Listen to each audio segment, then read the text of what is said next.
Assalamualaikum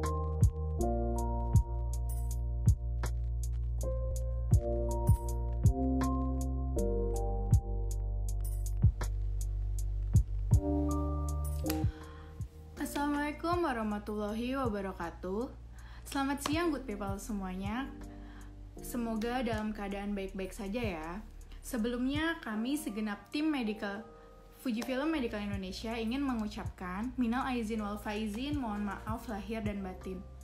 Senang banget nih akhirnya ngobrol di sosmed balik lagi untuk live di IG-nya Fujifilm Medical ID dan Medical Clinic.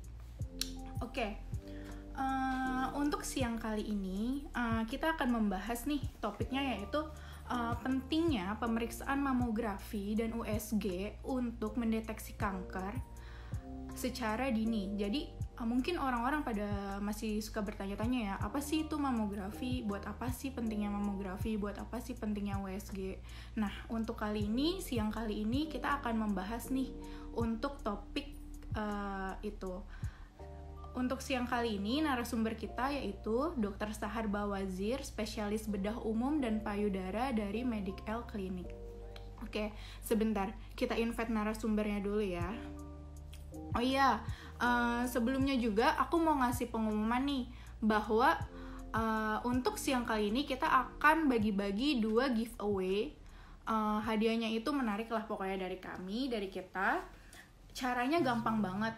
Tinggal kalian pantengin aja live kali ini, kalian ikutin live kali ini dari awal sampai akhir. Kemudian nanti boleh di capture atau di gambar atau videonya, kemudian kalian upload di IG story kalian. Lalu setelah kalian upload, kalian kasih caption, plus jangan lupa di tag @Fujifilm Medical ID dan @Medical Clinic.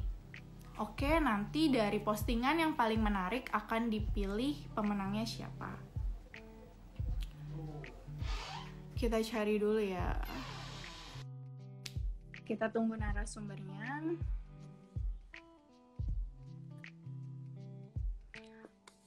Nanti kalau ada yang mau nanya, boleh di komen di bawah ini. Halo, selamat siang Dokter Sahar. Siang Loli, apa kabar? Apa kabar nih dok? Alhamdulillah sehat. Maaf lahir batin ya. Maaf, ya, bener dok. Batin ya dok ya. Sama-sama di rumah ya, nggak kerja ya. Kalau saya iya, sama-sama WFH nih ya dok ya kita. Ya. Mau nggak mau, soalnya kalau saya jadi tetap harus kerja. Betul dok. Kalau misalkan WFH di rumah nggak ngapa-ngapain juga bosen kan yang dok? Bosen, iya bosen banget. Dokter, gimana nih dok selama ada corona ini kegiatannya masih seperti biasa atau ada yang berubah dok? Ya mungkin praktek aja ya, praktek di rumah sakit saya udah saya kurangi. Praktek di klinik tetap sih, cuman klinik kan jamnya berubah karena ada PSBB, jadi mungkin lebih sore tutupnya. Tapi kalau saya nggak ada perubahan. Cuman ya dengan sendirinya pasien berkurang lah pasti, karena mereka kan pasti takut ya untuk periksa ya dok ya. Ya. Oke dok. Gimana lagi? Oke, dok. Jadi kali ini Dokter Sahar sebagai narasumber kita untuk acara ngobrol bareng di sosmed. Kali ini kita temanya mau ngebahas tentang pentingnya mamografi dan USG nih dok. Karena kan terkadang di masyarakat itu masih suka takut ya untuk pemeriksaan mamografi atau memeriksakan dirinya untuk menjaga atau mendeteksi dirinya dari kanker payudara khususnya. Karena nggak bisa dipungkiri kanker payudara itu sendiri kan sebagai pembunuh nomor 2 di Indonesia juga ya dok, selain kanker rahim. Betul. Jadi sebenarnya awal-awalnya kita ini kan kerjasamanya untuk gimana caranya pasien mau screening ya. Maksudnya karena screening itu bisa deteksi dini. Jadi dalam artian kalau mamografi itu bisa membaca meskipun belum ada penjualan di sana. Namun karena pasti nanti banyak yang nanya nih, karena corona gini bagaimana gitu kan. Sedangkan tidak waktunya corona aja kita edukasinya itu luar biasa susahnya untuk mereka biar mau mamografi gitu kan. Nah, apalagi dengan adanya corona. Memang kita akhirnya tidak tidak untuk deteksi dini, tapi untuk diagnostik untuk saat ini. Jadi garis besarnya adalah kalau memang sudah ada benjolan atau ternyata sudah terdeteksi di situ ada sesuatu yang mencurigakan itu keganasan di payudara, nah, kita tidak bisa menunda diagnostik. Nah, jadi dalam artian diagnostik itu gimana caranya bisa tahu benjolan ini jinak atau ganas sih, gitu kan. Nah, jadi sekarang yang kita tekankan tuh itu, karena kalau kita lihat kita sudah mulai, kalau Jakarta mulai PSBB mulai kapan nih? Mulai Maret kalau nggak salah ya. Maret sih dok. Maret ya, sampai nanti di Juni. Nah, sekarang kalau mulai dari Maret kita hitung udah lebih dari 3 bulan kan ya, nanti Juni pas persis 3 bulan kan. Nah, sebenarnya kalau dalam anjuran-anjuran yang ada, yang saat ini sudah dirapatkan di dokter bedah payudara di Amerika ya, yang saya ambil di American Society of Oncology, itu mereka membuat untuk waktu 3 bulan karena tidak berharap pandemi ini lebih dari 3 bulan. Dan itu memang waktu yang masih dalam taraf kita masih bisa menunggu nih untuk diagnostik dalam waktu 3 bulan. Kalau untuk yang sudah terdiagnosa breast cancer ya, entah itu dari mamografi, USG ataupun dengan biopsi, biasanya diberikan waktu untuk dilakukan kemoterapi dulu atau terapi sebelum dilakukan tindakan operasi dalam artian. Untuk tujuannya untuk apa sih? Tujuannya untuk biar rumah sakit nggak penuh, gitu aja. Biar rumah sakit nggak penuh. Kalau jadi sebelum dilakukan itu ada betul. Sebelumnya dulu. Okay. Betul. Kalau Jakarta kan udah lewat ya, rumah sakit penuh rasanya kok udah mulai lewat kan ya. Kalau Surabaya sekarang itu sudah mulai rumah sakit penuh gitu kan. Malah jadi, sekarang ya dok penuh.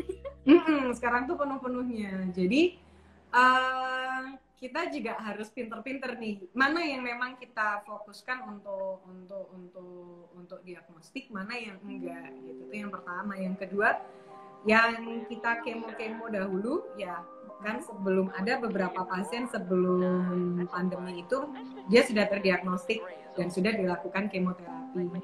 Nah, itu berapa lama waktunya setelah kemoterapi yang dia harus operasi atau dilakukan tindakan selanjutnya? Yang ada adalah 4-8 minggu.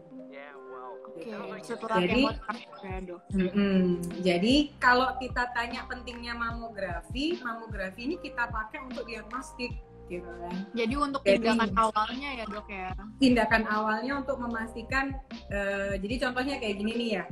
Bulan Maret ada pasien, ada perempuan nih, ada wanita, dia mengeluh ada benjolan di payudaranya. Ya.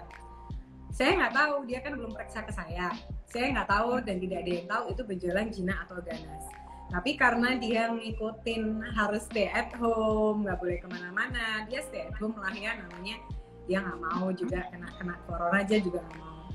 Nah setelah bulan Juni misalnya, nah itu perubahan dari benjolannya itu pasti ada, dan itu sudah batas maksimum yang bisa kita terima untuk kita nggak melakukan diagnostik gitu.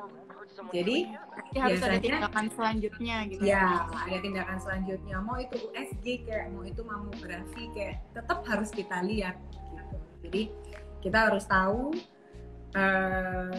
benjolan itu jinak atau ganas sih. Kalau jinak memang bisa kita tunda sampai tahun depan pun kita nggak ada masalah, masih bisa kita tunda. Tapi kalau ganas pasti stadiumnya akan berubah. Kalau tidak kita lakukan tindakan secepatnya, stadiumnya dia akan berubah. Ya kalau misalnya dia jinak, kalau dia ganas dalam jangka waktu 3 bulan, ukuran pun pasti juga berbeda. Gitu. Berarti itu tanda-tanda kanker payudara tuh awalnya karena adanya benjolan ya dok di payudara kita itu. Iya.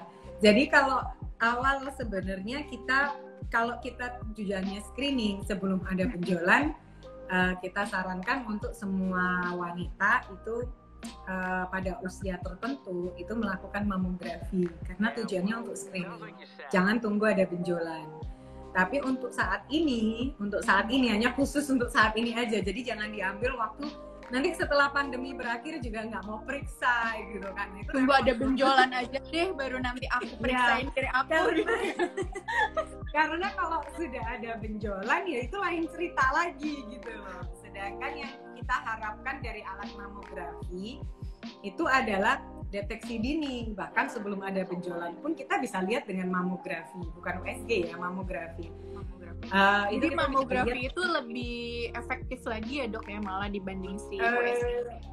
Mamografi itu lebih sensitif ya, dia lebih spesifik, bukan lebih spesifik pada jaringan payudara. Apabila di situ ada kelainan apapun, mau itu kelainan yang mengarah ke keganasan ataupun itu yang mengarah ke zina, gitu kan. Tapi dengan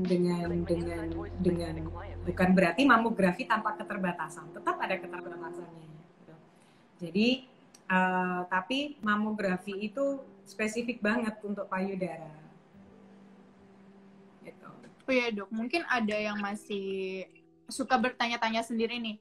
Emang apa sih bedanya si mamografi sama si USG itu? Apakah dua pemeriksaan itu tuh berkesinambungan atau pemeriksaan yang berbeda? Jadi mamografi dan USG itu dua alat yang berbeda dengan cara penggunaan yang berbeda, dengan teknologi yang berbeda juga, gitu kan? Kalau mamografi kita bisa mendeteksi sesuatu keganasan atau sesuatu, kita mau ngomongin keganasan ya, breast cancer aja. Kita deteksi suatu breast cancer walaupun dia tidak ada benjolan di situ. Benjolannya mau teraba atau tidak teraba, belum ada apa-apa di situ, itu sudah bisa terdeteksi oleh mamografi. Seperti tapi kalau USG itu kali ya dok ya? Ya, dalam bentuk kalsifikasi itu tadi. Tapi kalau USG tidak bisa. USG pasti dia sudah terbentuk sesuatu di situ. Nah, meskipun ternyata kecil sekali ya, sampai mungkin tidak teraba. Tapi dari USG bisa kelihatan. Iya, tapi dia sudah terbentuk sesuatu di situ. Tapi kalau mamografi itu belum terbentuk apa-apa, sudah bisa terdeteksi. Terus yang lebih banyak pertanyaan lagi nih dok, sebaiknya kapan sih kita tuh melakukan pemeriksaan mamografi? Mamografi itu jadi ada beberapa center yang menyarankan mamografi di atas usia 35 tahun. Penyebabnya dikarenakan tingkat kepadatan payudara. Jadi untuk wanita usia di atas 35 tahun tingkat kepadatan payudaranya sudah berbeda dengan wanita yang usia di bawah 35 tahun. Tapi ternyata itu tidak bisa dijadikan patokan ya, karena wanita Indonesia itu rata-rata payudaranya padat ya. Ya, jadi kita tidak bisa patokan. Dan ternyata wanita yang terkena breast cancer di bawah usia 35 tahun pun banyak gitu. Mungkin bisa karena pola hidupnya juga kali ya dok ya, kalau yang di bawah 35 tahun itu. Sebenarnya sih bukan pola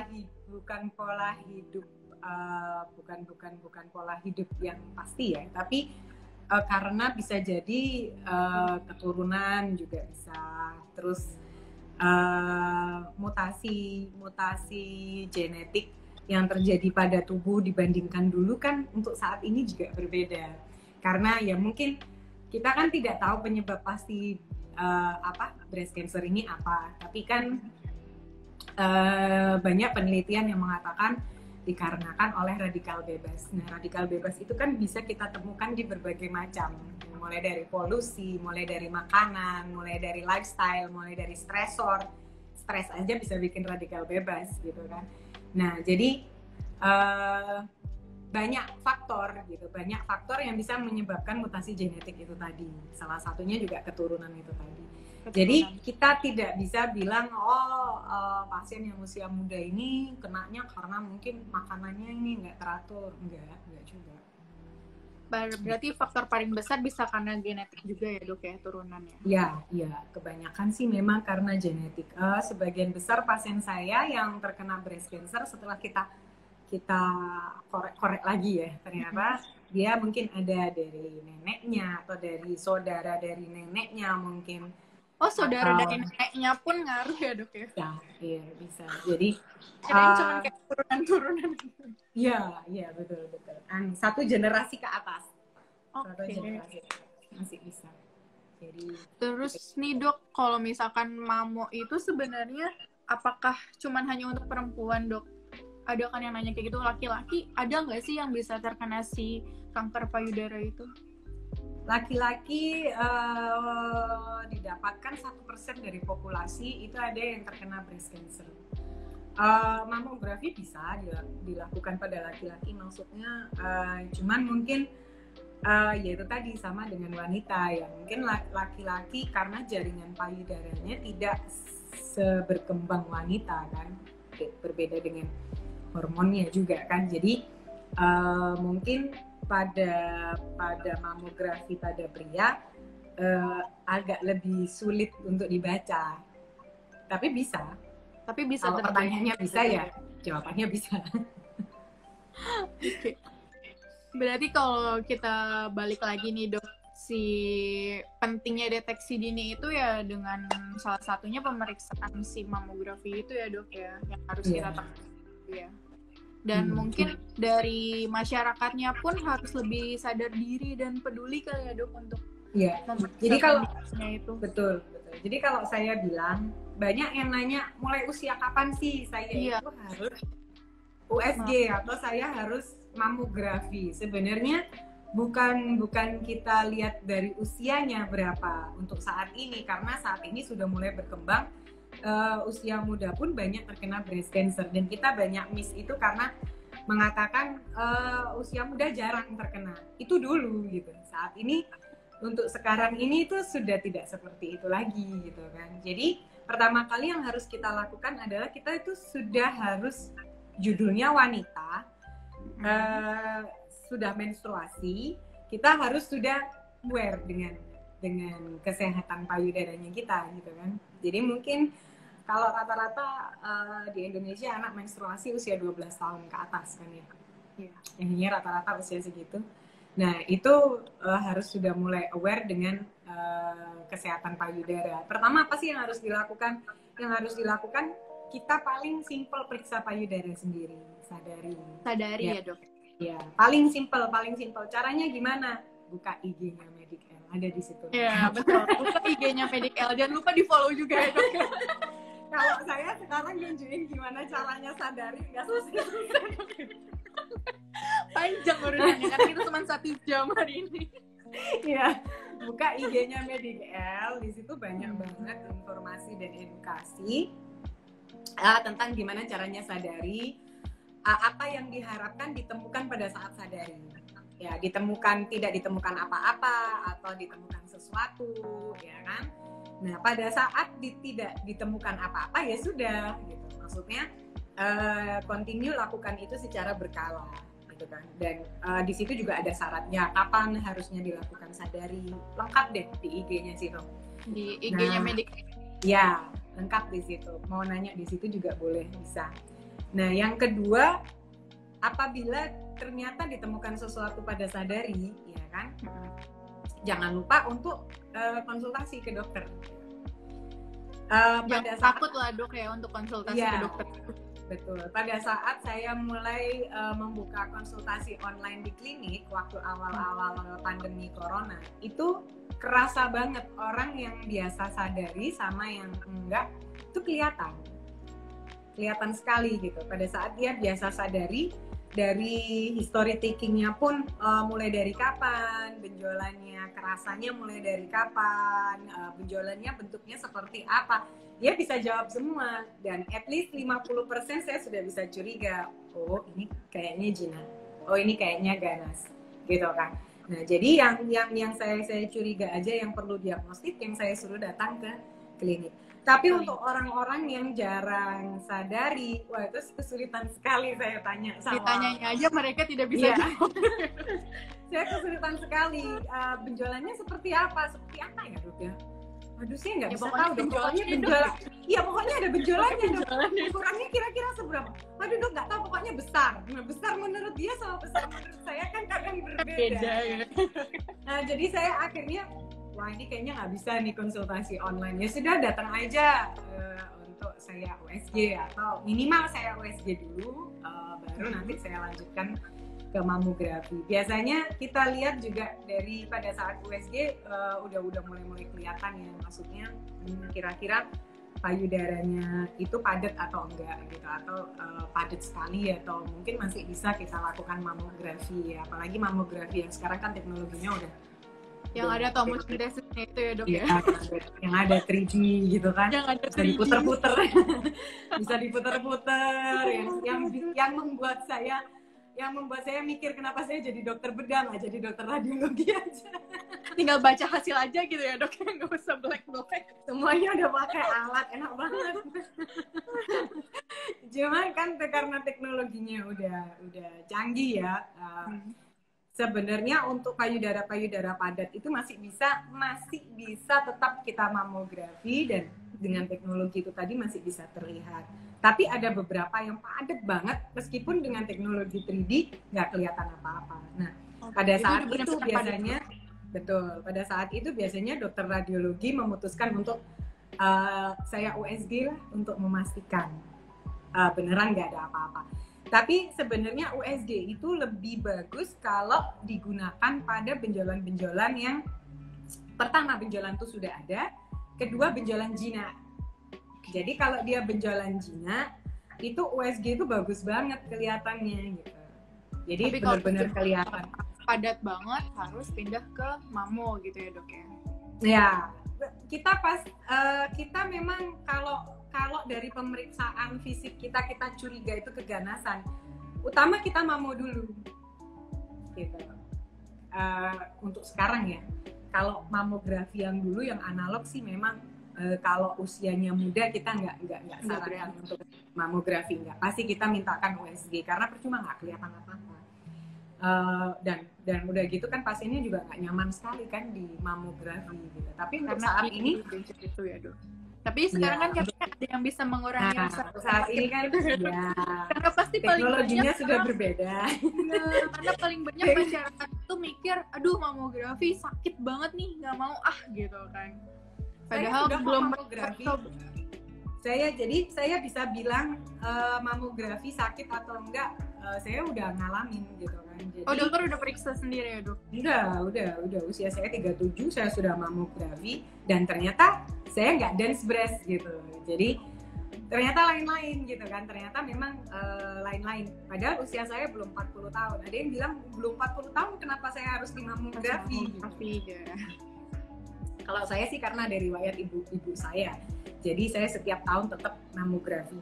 Nah, mamografi kalau yang dulu ya, orang-orang itu mungkin taunya yang analog mungkin ya, Loli ya. Kan yang di pencet dari atas ke bawah dan dari kanan ke kiri. Dan kenapa dia tidak nyaman dulu? Karena harus dilakukan penggencetan ya, maksudnya penggencetan maksimal, kompresi gitu ya. Setelah itu dicek. Nah, setelah itu dicek dulu, oh udah pas, udah bisa kebaca gitu. Jadi tidak otomatis gitu kan. Nah, kalau sekarang kan tinggal periksa nggak nyampe 1 menit udah jadi keluar ya, hasilnya. kalau sekarang itu kenapa nyerinya tidak senyeri waktu dengan yang dulu, karena dia otomatis pada saat komputer itu udah bisa baca, oh ini udah bisa kita baca kok gitu. Dia langsung berhenti, dia nggak akan gencet lagi gitu kan. Dia langsung melaporkan berarti ya, Dok ya. Ya, jadi dia langsung otomatis dia bisa baca. Walaupun setelah ada hasilnya dengan posisi-posisi tertentu, kadang kurang kelihatan, harus diulangin lagi mungkin. Harus ada beberapa pasien tuh yang komplain, kenapa kok payudara saya ditarik-tarik, gitu kan? Ditarik-tarik itu sebenarnya untuk dilakukan kayak di payudaranya tuh harus pas di lempengan posisi mamografinya itu. Kalau nggak pas, nggak bisa kebaca semuanya, akhirnya nggak maksimal pembacaannya. Nah, sayang juga kan, karena mamografi itu jangankan payudara digencet, harus telanjang di depan radiografer aja, itu adalah sesuatu pengalaman yang tidak menyenangkan. Iya, pengalaman yang tidak menyenangkan. Sudah pengalaman tidak menyenangkan dia harus lakukan, tapi ternyata nggak bisa dibaca gitu kan. Udah gitu jadi sakit kan lagi.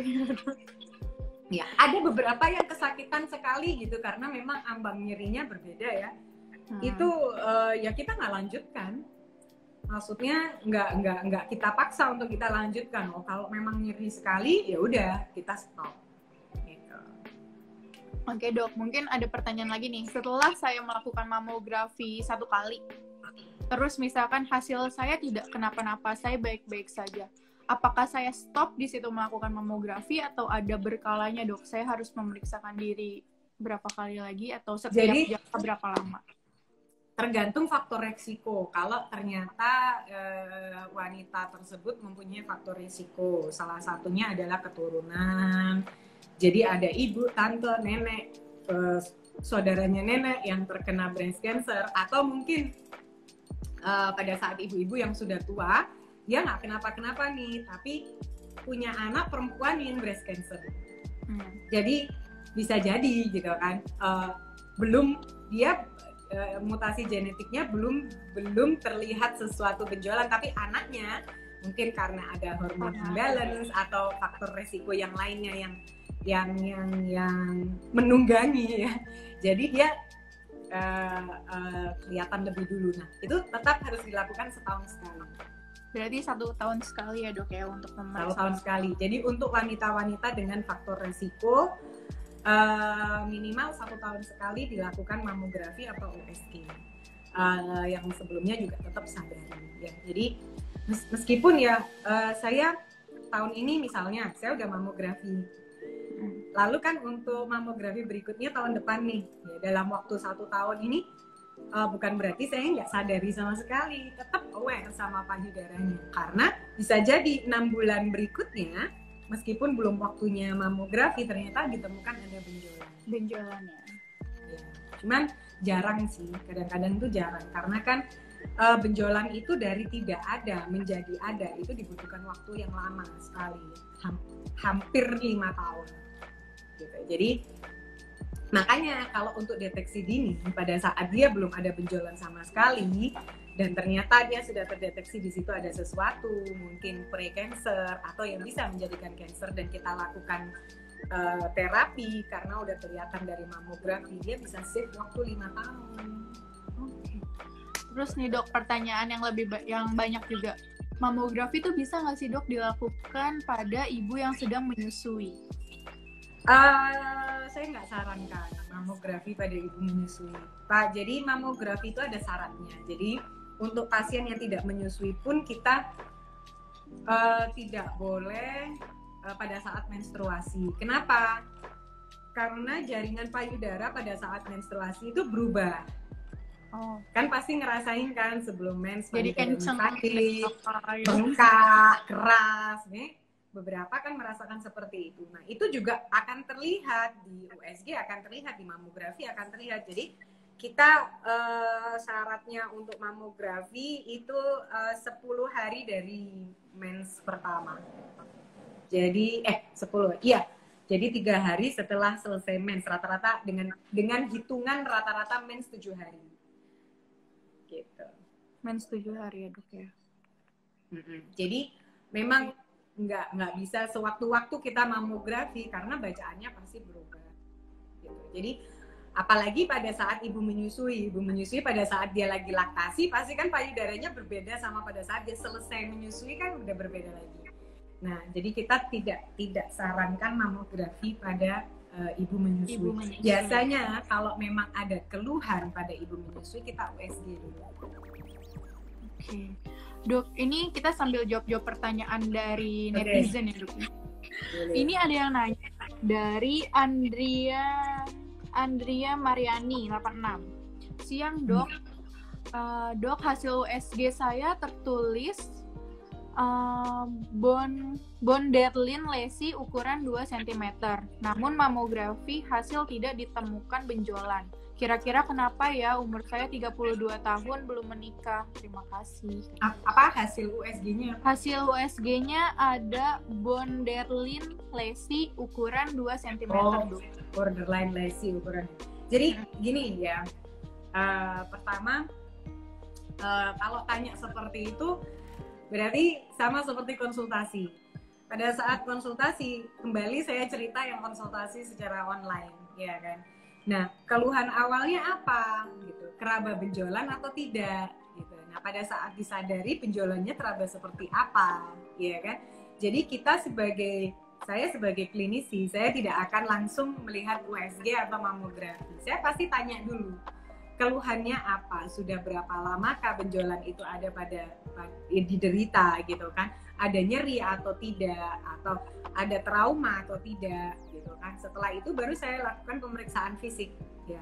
Pemeriksaan fisik ini sama seperti sadari pada orang-orang awam, dia sadari saya lakukan pemeriksaan fisik gitu kan. Nah, pada saat pemeriksaan fisik saya bisa bedakan kira-kira ini jinak atau ganas gitu. Nah, pada saat dia dari pemeriksaan fisik ternyata dia jinak, dari USG ternyata masih ragu-ragu, dari mamografi nggak kelihatan apa-apa. Nah, masih ada jenis diagnostik yang lainnya, yaitu biopsi. Dengan biopsi kita bisa tahu ini jinak atau ganas. Perlu dilakukan tindakan segera atau tidak. Gitu. Jadi kalau yang ditanya seperti itu, saya nggak bisa jawab. Gitu, kan. Itu harus langsung datang konsultasi ya dok ya? Nah, karena ya pertama saya nggak tahu, saya nggak ngelihat, saya nggak ngeraba, dan saya nggak ngelihat sendiri foto USG-nya seperti apa. Jadi USG itu memang ekspertis dari dokter radiologi, mamografi juga ekspertis dari dokter radiologi, karena beliau-beliau itu yang udah setiap hari yang mereka lihat ya udah itu gitu kan. Cuman saya sebagai klinisi adalah menyatukan semua yang ada di situ. Jadi dari pemeriksaan saya, dari radiologisnya, dari biopsinya, kalau ternyata nanti harus dilakukan biopsi, itu saya yang menyatukan informasi-informasi itu tadi. Nah, dari saya satukan informasi itu tadi, baru saya bisa bikin diagnosa. Oh, ini breast cancer loh, harus diterapi loh. Dari mana dokter? Orang dari mamografinya nggak kelihatan. Oke, mamografi nggak kelihatan, tapi dari USG dokter radiologinya boleh ragu-ragu. Tapi kalau saya nggak ragu. Kenapa saya nggak ragu? Karena saya dari pemeriksaan fisik saya yakin ini cancer. Ayo kita buktikan dengan biopsi. Ternyata di biopsi beneran cancer. Nah, jadi hal-hal seperti itu tidak bisa hanya berdasarkan mamografi aja, berdasarkan USG aja, berdasarkan saya aja pemeriksaan klinis. Oh, ini udah pasti cancer. Nggak bisa saya ngomong kayak begitu. Pasti saya harus ada pembuktian lainnya. Salah satunya radiologi dan biopsi. Itu namanya triple diagnostic. Itu harus dilakukan. Walaupun ternyata nanti pada akhirnya ada perbedaan hasil. Jadi pada saat ada perbedaan hasil dari tiga macam diagnostik yang udah dilakukan, nah baru terakhir kita lakukan terapi. Mau nggak mau kita ambil, baru kita periksa ulang. Nah, itu pasti udah pasti. Itu diagnosa pastinya. Gitu. Oke dok, ini ada yang nanya lagi nih dok, dari Anti_Anna. Dok, apakah orang yang sudah pernah terkena kanker payudara dan sudah dinyatakan sembuh, apakah beliau bisa berpotensi kembali untuk terjadi kanker lagi dok? Bisa. Kenapa pada saat meskipun dinyatakan sembuh tetap disuruh periksa, tetap disuruh kontrol minimal setahun sekali, untuk entah itu untuk mamografi, entah itu untuk USG, entah itu ada beberapa dokter yang melakukan pemeriksaan laboratorium. Tujuannya untuk apa? Tujuannya untuk pada saat apabila ada benjolan baru di payudara yang sama, atau mungkin di payudara yang lainnya, karena mungkin yang dulu payudaranya sudah diambil, nah itu akan diketahui lebih dulu. Nah, jadi orang yang sudah terkena breast cancer adalah orang dengan faktor resiko untuk terkena breast cancer ulang. Jadi walaupun dikatakan sembuh, bukan berarti sembuh. Jadi seperti saya adalah ya bukan maksudnya bukan berarti saya ini nggak mungkin sembuh ya, bukan. Tapi dalam artian contohnya sama seperti saya adalah wanita beresiko breast cancer. Kenapa? Karena ibu saya breast cancer. Saya sama pasien yang sudah terkena breast cancer, walaupun tingkat resikonya berbeda, tapi tetap sama-sama termasuk orang yang harus melakukan pemeriksaan setahun sekali itu tadi. Paham ya maksud saya? Dalam artian, walaupun Anda dikatakan sembuh, bukan berarti Anda lepas. Seumur hidup pun Anda harus dilakukan pemeriksaan. Pemeriksaan ya, Dok. Iya, jadi oh saya udah sembuh nih sama breast cancer, oh berarti saya nggak perlu nih kontrol-kontrol lagi, saya nggak perlu nih mamografi lagi. Enggak, tetap perlu mamografi karena orang-orang tersebut adalah orang-orang dengan resiko breast cancer. Terus Dok, ada yang nanya lagi nih dari Isnawati H. Dok, ketika memiliki kelebihan berat badan, apakah benar lebih beresiko terkena kanker payudara? Jadi obesitas itu salah satu resiko, tapi apakah dia lebih beresiko daripada tidak obesitas? Saya nggak bisa bilang seperti itu, karena breast cancer seperti saya bilang tadi, breast cancer itu multifaktoral, penyebabnya multifaktoral dan masih belum ada yang mengetahui penyebab pastinya apa, karena multifaktoral itu tadi. Jadi misalnya ada wanita A terkena breast cancer ya, dan dia obesitas nih. Apakah breast cancer itu karena dia obesitas itu tadi? Belum tentu, bisa jadi karena yang lainnya gitu. Jadi saya nggak bisa jawab, oh iya bisa jadi gitu, enggak. Tapi apakah obesitas salah satu faktor resiko? Iya. Tapi apakah setiap orang yang obesitas faktor dia bakal terkena resiko lebih tinggi untuk terkena breast cancer? Saya nggak bisa bilang seperti itu. Kalau untuk dari makanannya itu ada yang bisa dihindari nggak sih Dok untuk menjaga tidak terkena kanker itu? Saya rasa semua makanan, saya rasa gini ya, orang akan lebih disarankan untuk makan makanan sehat. Jadi bukan dihindari. Sebenarnya asal segala sesuatunya nggak berlebihan aja, boleh kok. Nggak ada yang ngelarang untuk makan. Cuman kalau segala sesuatunya berlebihan, nggak usah nunggu breast cancer lah. Ntar kolesterol juga udah naik. Nanti gula juga udah naik.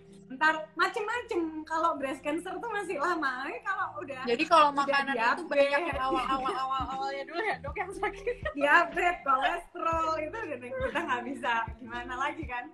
Cepet banget itu kan karena makanan. Cuman kalau breast cancer kita masih nggak bisa bilang oh itu gara-gara makanan enggak. Cuman memang pada pasien-pasien yang sudah terkena breast cancer kita sarankan untuk konsumsi makanan yang sehat. Terus nih Dok, ada yang nanya lagi. Mungkin ini yang banyak ditakutin juga ya sama masyarakat. Kalau melakukan mamografi tuh ada efek radiasinya nggak sih Dok? Ada. Efek pasti radiasi ada ya Dok? Pasti ada. Cuman radiasi, kenapa takut radiasi pada mamografi? Kenapa Anda tidak takut radiasi pada saat foto toraks, foto dada, batuk dikit kadang ke dokter di foto dada nggak protes, tapi pada saat mamografi kenapa protes gitu kan? Karena begini, alat itu tidak akan dipakai ke pasien kalau itu membahayakan pasien. Jadi semua alat diagnostik itu sudah ada kapasitas, sudah ada hitungan tersendiri berapa radiasi yang bisa diterima oleh manusia dalam jangka waktu tertentu.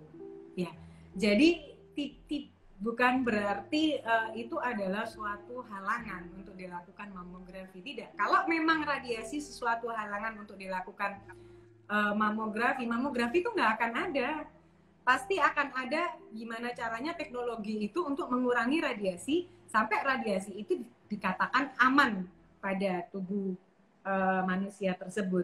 Jangankan radiasi pada mamografi, foto dada segala macam. Radiasi yang pada terapi radiasi pun untuk salah satu terapi pada kanker itu kan ada radioterapi.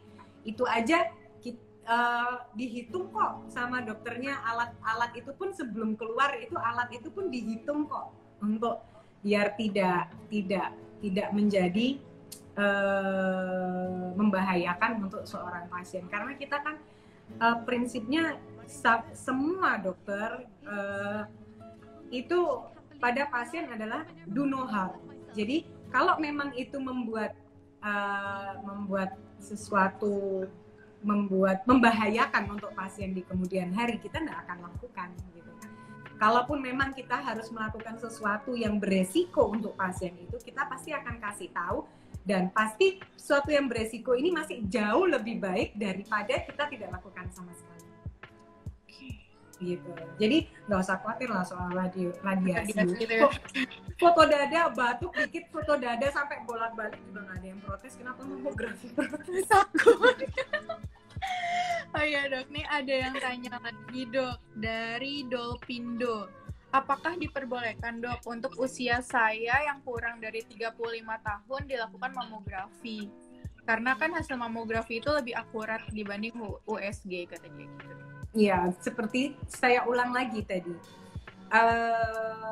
Melakukan mamografi untuk apa? Apakah Anda salah satu wanita yang beresiko atau tidak? Atau hanya sekedar untuk screening? Sekedar untuk screening biasanya nggak ada masalah, datang dulu ke dokternya. Nanti dokternya akan melihat, oh kira-kira ini bisa di mamografi, kira-kira ini USG aja cukup lah. Jadi memang kita tidak, ada beberapa center yang membuat standar operasional SOP itu ya, itu pada saat dia USG harus ada mamografi. Ada yang seperti itu. Nah, ada beberapa yang melihat dulu keadaan pasiennya gitu kan. Ada yang jadi ada pemeriksaan dulu, ada dilakukan yang simple dulu kayak USG gitu kan, baru nanti bisa dilanjutkan ke mamografi. Nah itu informasi yang kita tidak bisa bilang patok, oh mamografi aja, oh USG aja. Nah, jadi itu namanya yang kita bilang berkesinambungan gitu tadi. Jadi informasi yang kita dapat dari keadaan dia, informasi yang kita dapat dari keluhan-keluhannya dia gitu kan, dan informasi yang kita dapat mungkin dari histori keluarganya itu menjadikan informasi penting kapan kita melakukan mamografi dan kapan kita melakukan USG. Ya memang disarankan usia di atas 35, ada beberapa jurnal yang mengatakan di atas 40 boleh. Nah, cuman kenapa dikurangin gitu kan, di atas 35 aja lah, karena memang beberapa wanita yang terkena breast cancer di bawah 35 banyak. Pasien saya sendiri aja banyak di bawah 35 kena breast cancer. Mungkin satu lagi nih dok, apakah orang yang beresiko tinggi itu dengan yang dari genetik tadi itu hanya dari kanker payudara atau bisa dari kanker lainnya dok? Bisa dari kanker lainnya, bisa dari kanker ovarium, bisa banyak sih sebenarnya, ada linknya yang berhubungan dengan breast cancer genetiknya itu. Nah, biasanya kita akan tanya gitu kan, apakah ada keluarga yang kena kanker ovarium, apakah ada keluarga yang kena kanker rahim, apakah ada keluarga yang kena kanker usus. Beberapa itu juga ikut berpengaruh. Nah, makanya ada juga kan pemeriksaan genetik BRCA1, BRCA2, nah, itu yang dipakai Angelina Jolie untuk periksa, karena nah itu biasanya pada saat pemeriksaan itu dia akan ditanya pohon keluarganya, family tree-nya akan ditanya apakah ada keluarga yang dengan cancer apapun itu cancernya. Nah, jadi di situ dia kanker payudara itu sendiri ya dok? Ya, cuma kanker payudara aja, bisa yang lain. Oke. Terus nih dok, kalau lagi masa pandemi kayak gini, kalau misalkan kita mau konsultasi itu masih bisa dilakukan atau harus ditunda dok sampai pandemi ini berakhir? Nah itu tadi, karena pertama kita nggak tahu pandemi ini berakhir sampai kapan. Ya awalnya saya akan mengatakan ditunda dulu, ya karena yaitu tadi kita tidak mau melakukan tindakan apapun yang bisa bikin rumah sakit penuh. Nah, kita jaga rumah sakit ini jangan sampai penuh, dan kalau rumah sakit sudah penuh, toh kita nggak bisa lakukan apa-apa juga, ya kan, karena rawat inapnya juga udah penuh. Nah, cuman ini sudah akan bulan ketiga gitu kan, dan kita nggak tahu sampai kapan ini. Nah, mau sampai kapan pasien-pasien dengan yang mungkin dia sudah ada breast cancer untuk menunggu untuk diagnostik, minimal untuk diagnostik. Jadi setidaknya dengan adanya diagnostik itu kita bisa prediksi, ya kan. Dengan diagnostik itu salah satunya di situ juga ada biopsi. Kita bisa prediksi kira-kira yang jenis ini berapa lama kita bisa menunggu terapi. Kira-kira yang jenis ini dengan stadium ini kita lakukan, mungkin bisa kita lakukan kemoterapi dulu atau radioterapi dulu untuk menunggu pandemi reda, ya kan. Nah, tapi pada saat kita tidak tahu apa-apa dan kita belum diagnostik sama sekali, kita nggak bisa prediksi nih, gitu kan. Bisa jadi sekarang dia sudah ada benjolan dan ternyata benjolannya itu breast cancer. Pada saat dia melakukan pemeriksaan pandemi berakhir, stadiumnya sudah berubah. Berlanjut lagi ya dok? Iya, stadiumnya udah berubah. Nah, apakah resiko itu yang mau diambil gitu kan? Nah, sebenarnya di tempat kita juga berusaha gimana caranya pasien itu lebih merasa aman lah. Saya nggak bisa pastikan 100% kalau datang ke Medical pasti aman dari COVID, nggak bisa.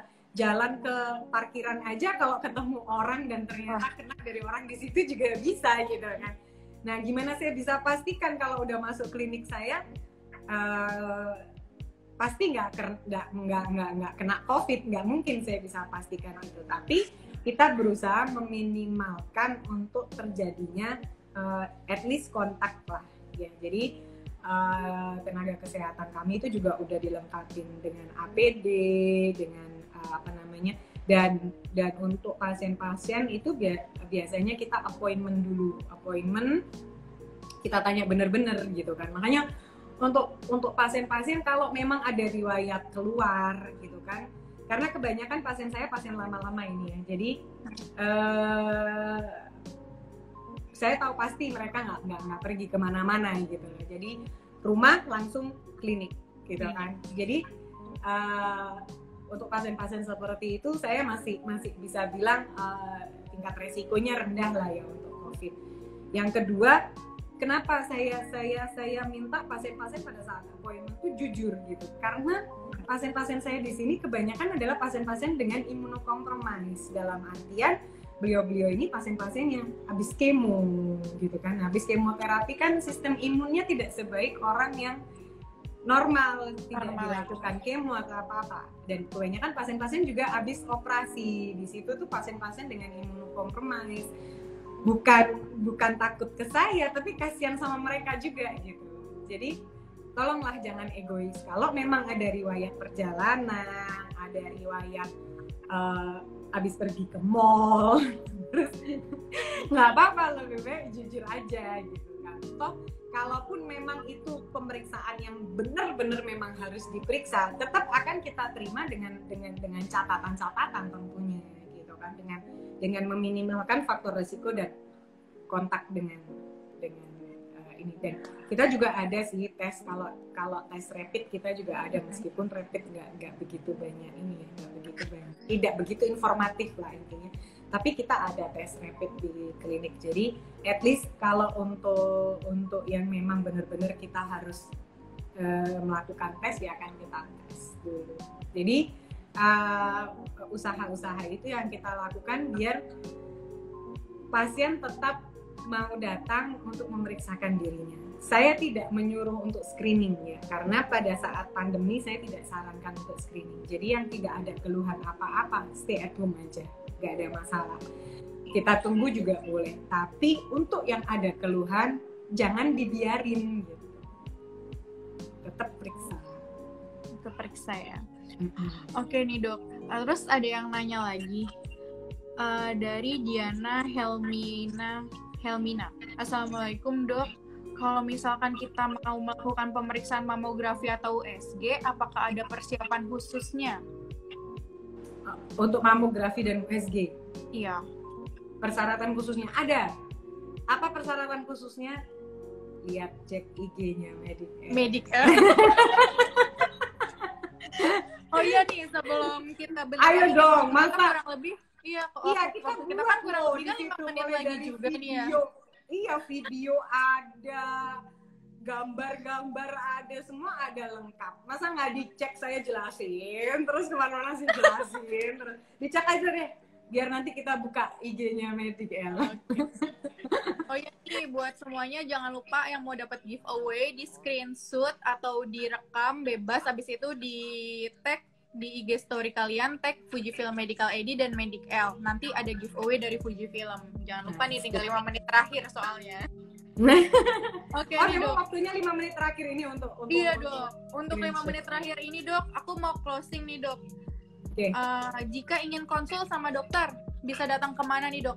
Karena kan Medicel ini adalah klinik khusus wanita ya, Dok. Jadi untuk wanita-wanita mungkin lebih enak untuk pemeriksanya. Jadi bisa datang kemana, Dok?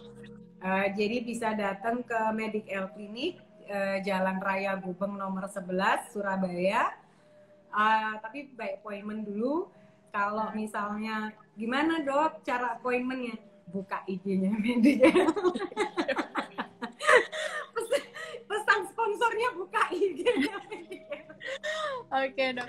Mungkin kita tunggu nih, Dok, untuk klinik khusus wanitanya di Jakarta ya, Dok. Jadi nggak harus ke Surabaya. Banyak loh itu udah yang biasa. Tapi rasanya ada deh klinik khusus wanita di Jakarta. Tapi mungkin nggak spesifik kayak di sini mungkin ya. Iya. Mungkin nggak spesifik kayak di Medicel ya. Mungkin karena Medicel ini kan enaknya dokter, tempat pemeriksaan, tempat diagnostik, jadi untuk mamografi, USG, di kandungan juga ada pap smear segala macam itu jadi satu. Jadi satu semuanya. Ya, jadi nggak perlu ke tempat-tempat lain. Jadi enak. Jadi kita udah bilang one stop service lah, one stop service. Oke nih, terima kasih untuk waktunya semuanya. Mohon maaf banget, masih banyak pertanyaan juga yang belum kejawab karena keterbatasan waktu kita, ya kan. Mohon maaf untuk semuanya yang belum bisa dijawab. Terus terima kasih banget untuk Dokter Sahar sudah meluangkan waktunya, Dok ya. Terus jangan lupa pada follow Fujifilm Medical AD dan Medicel Clinic. Nanti di situ bisa lihat banyak informasi dan bisa tanya-tanya juga ya, Dok ya. Siap.